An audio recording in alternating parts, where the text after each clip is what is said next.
Hello YouTube, Edmard here with another Forza 5 video. Today we're going to be doing a drift build and I've decided to do the Nissan 240sx as it's called in the game. It's also known as the RPS13. It's one of the S chassis cars that are on the game, one of two. There's only the S15 and this car. Unfortunately we don't have the S13 and the S14, but I have no doubt that there'll probably be in a DLC that everyone's going to be complaining about. But yeah, we're going to go and build this car. It's going to be a pretty average car. I'm not going to go absolutely all out. I mean, you look at the engine swaps available. You got this.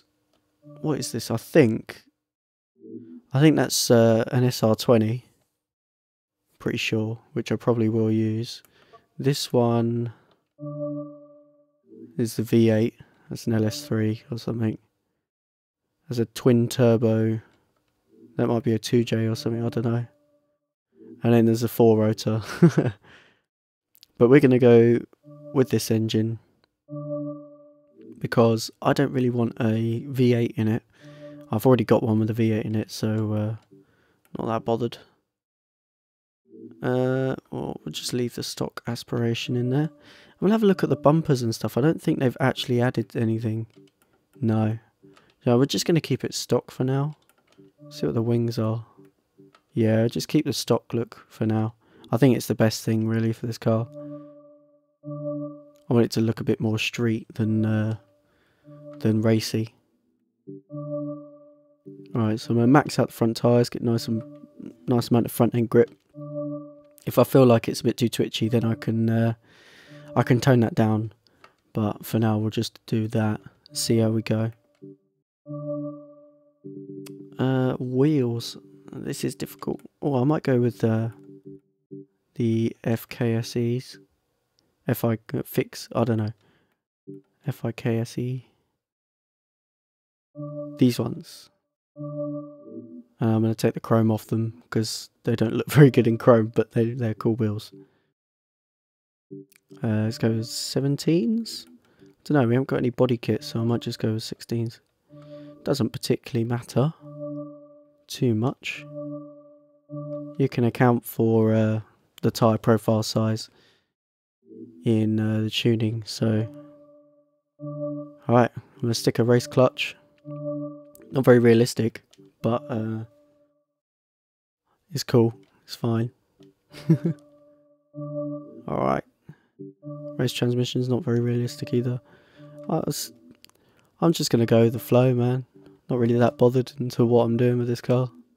I think we'll put a decent amount of horsepower in it, but I don't want too much.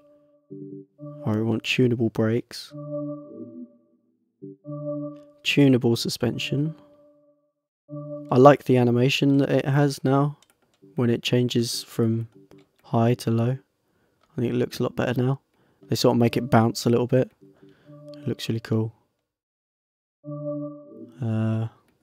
Okay, let's get these anti-roll bars on there. You can get away with just sport anti-roll bars. They can do the job quite well. Just put the street stiffening in there just to help the car have a little bit of more stability. That it really helps through the transitions to have this on. You're just reinforcing it a little bit, and when the car's changing direction and the weight is transferring across the car, it's slightly more controlled.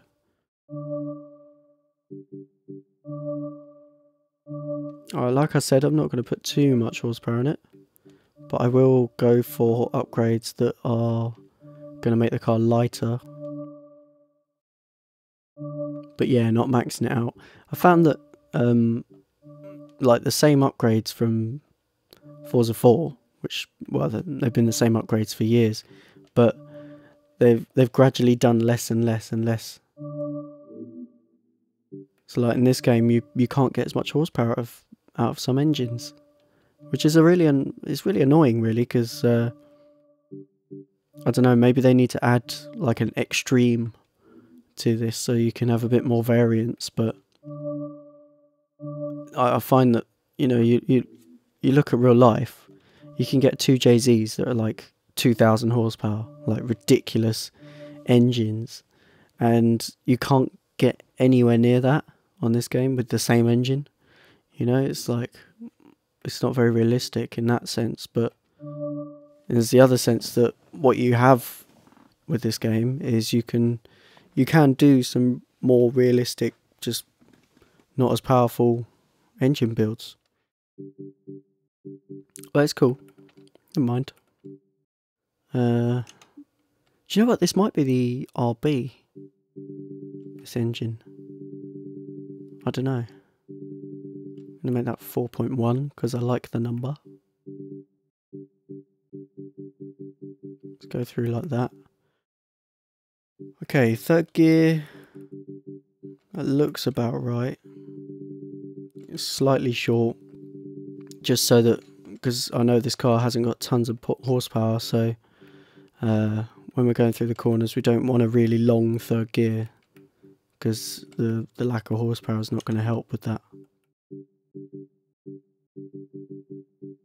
Okay, standard alignment set up there. That's what I do all the time, and to be honest I've become so used to it that I can basically use it on any car and it feels fine, so that's cool. Just soften the springs slightly, not too much.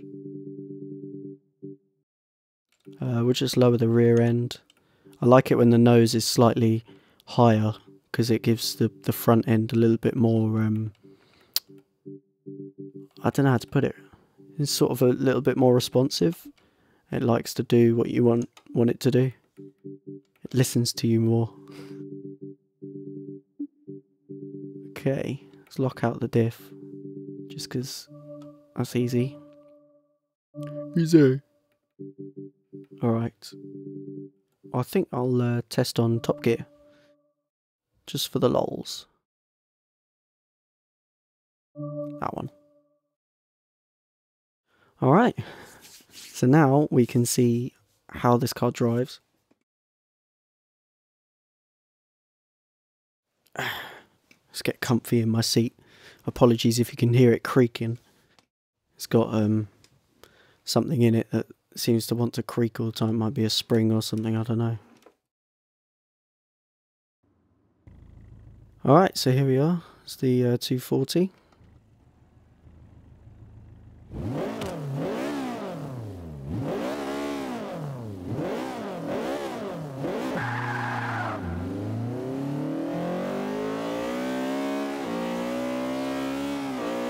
It's an interesting engine. I reckon this is a VTEC actually, which is pretty funny. Now I've heard it, and now I think back to what the torque curve looked like. Yeah. Oh man. Why could you make this swap?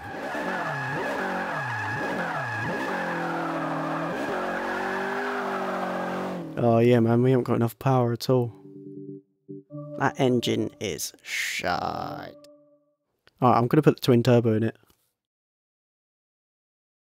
I reckon that's the RB though, which isn't as cool as an SR20, but this car doesn't actually have an SR20 in its stock, so because it's the stupid American one. Yeah, let's just get this one. Alright. Let's add a bit of upgrades to it. Yeah man, that engine must have been a VTEC, because it really wasn't very good. You know, Hondas are made for their engines. They work well with a VTEC inside because that's what they're made for. But a 240? Nah. Okay, we've got quite a bit more horsepower this time.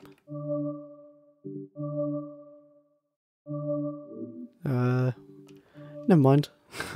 I don't care. I don't care about the extra horsepower. Let's just go.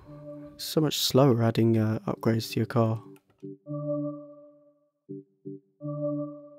Alrighty then.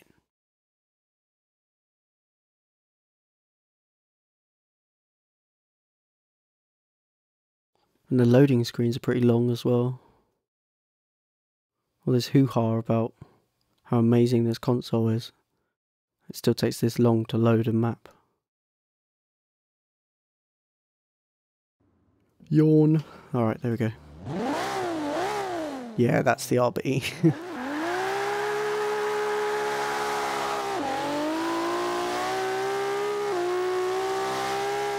Alright, let's see what this car's like then.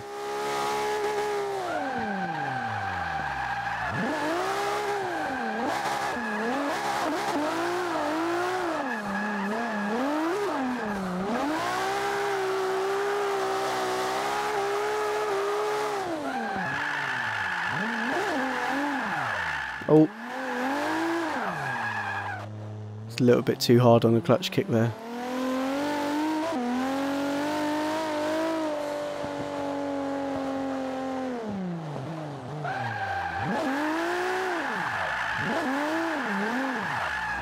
Right, initially, I think it's okay.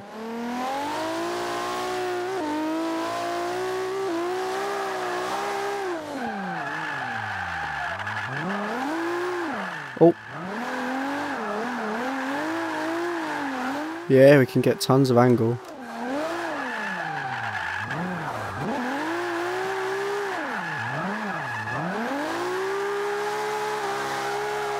Yeah, man. This is a good section. It was originally created by XE Minty. It was for the D1 Championship on Forza 4. And I forget which track in Japan it's meant to be, but I remember it's pretty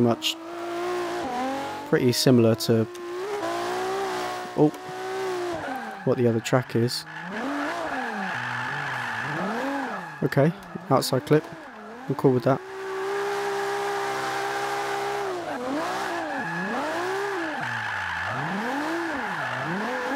Man, I'm not very smooth in this game. I need to really work on it. I don't drift enough. I do drifting just for these videos now, because I can't really go online, because I don't know if any of you guys have the same issue, but when I go online it's always a bad connection to the servers. I can't get a good connection basically. My internet is perfectly capable. You know, I'm uploading videos to YouTube, for God's sake, within like an hour and a half. So if I can upload almost a gigabyte of data within an hour and a half, why can I not even get a good connection to the Forza servers? I reckon there's some sort of DNS or something that I'm not connecting to properly. I don't know. Tell you what though, this car is wicked. Transitions so fast. Very fast. Very snappy, which is the way I like my cars, to be honest. Once you get used to drifting and you know how cars are gonna react on this game, you can really start to just take advantage of how the physics work. And on this game you can catch angle quite easily, so long as you're quick enough to react to it. That's why, you know, big entries are quite easy with simulation steering on compared to normal steering, because the physics are just heightened a little bit on the simulation steering. Everything's a little bit more snappy.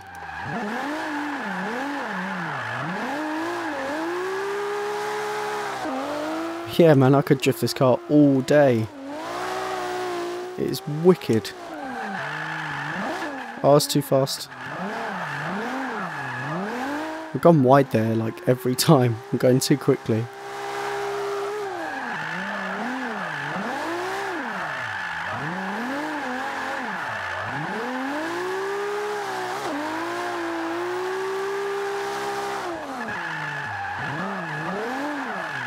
Bit of a handbrake coming into there.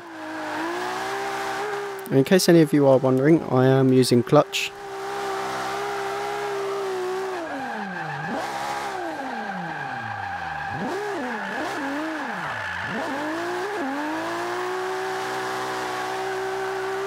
Hell yeah, man. Oh no. It was a bit of a messy entry. It's all good though, we saved it. Do you know what? I think this is pretty much the perfect amount of horsepower for this car.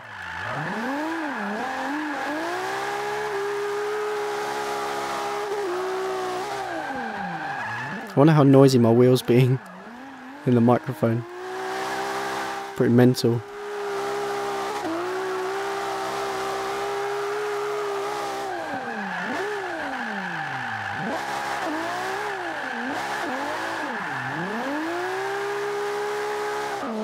So yeah, this car is a really good build. I'm really happy with this one.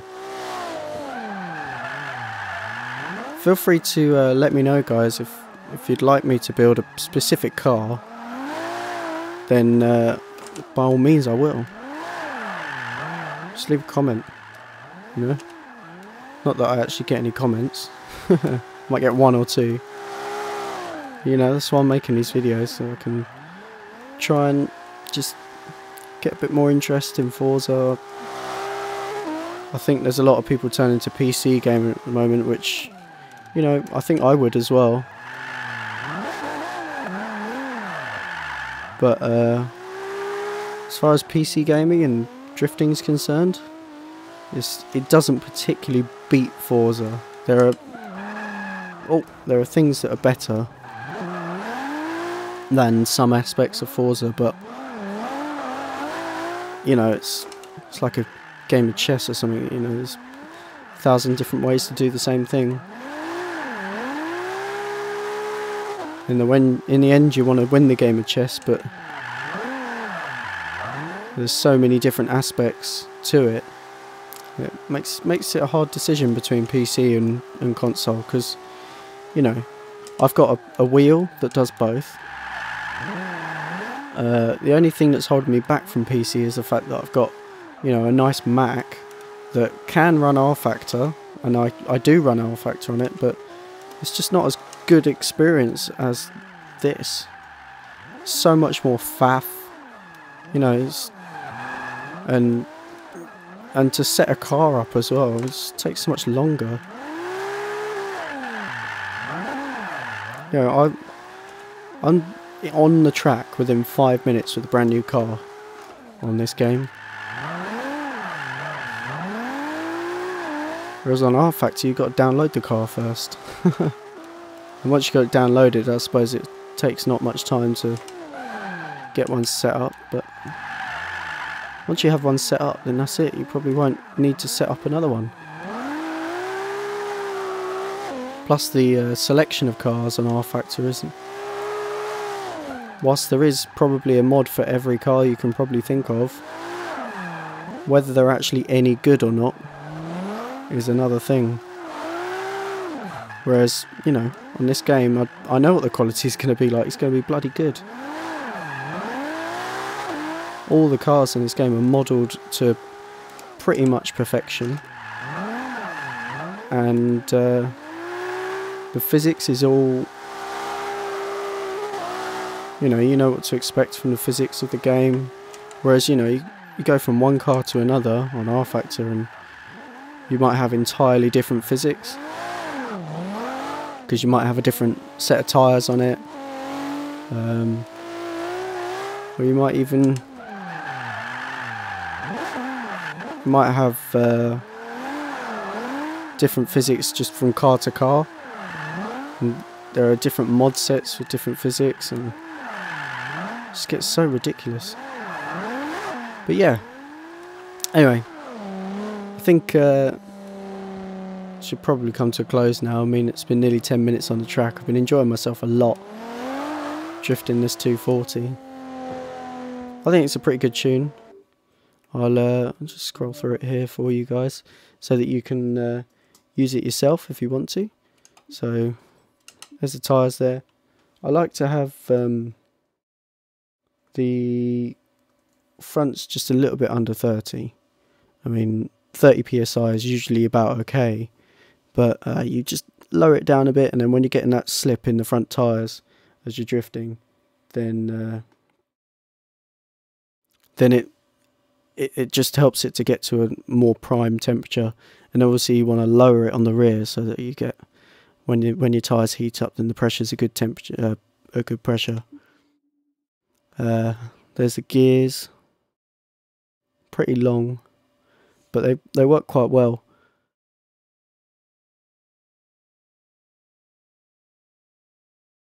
Okay, let's go into alignment. Like I said, this is the same alignment setup that I use on all my cars. If a car is slightly too twitchy, I might give it a little bit extra camber. But other than that, I don't really stray too far away from that. Anti-roll bars, always just soften them slightly, just to get a little bit quicker transitions. You might even like to run sport anti-roll bars, because they will be nice and soft and allow you to have quick transitions, but it might also lower the stability of the car through the transition, so you've got to be able to control it. Right, that's the springs. I mean, like I said about the ride height, I like to have the front slightly higher to have a bit more responsiveness. Damping, I always have the rear end of the car nice and soft so that the rear sits down as you sort of make the drift, and that helps the grip of the rear wheels. Aero, nothing. Brakes, always keep the same brakes, but the balance I keep the same. The pressure I maybe give or take a few percent, but the balance is always the same. That way when I hit the brakes, it's always going to act the same way. All the brakes across all the cars in this game pretty much work in exactly the same way, so you know, if you keep the same balance throughout all your cars, then you'll be able to use the brakes reliably every time. Diff, locked it out, just kept it simple. Sometimes you might want to run a bit less decel, and that allows the transitions to rotate a bit more, which can sometimes help you speed up. But anyway, that's the tune. Feel free to use it. I don't need any credit for it or anything, I don't care. But yeah, thanks for watching, and next time, I have no idea what car I'm going to do. If you give me a suggestion, then I'll happily do it. But until then, I'll catch you next time.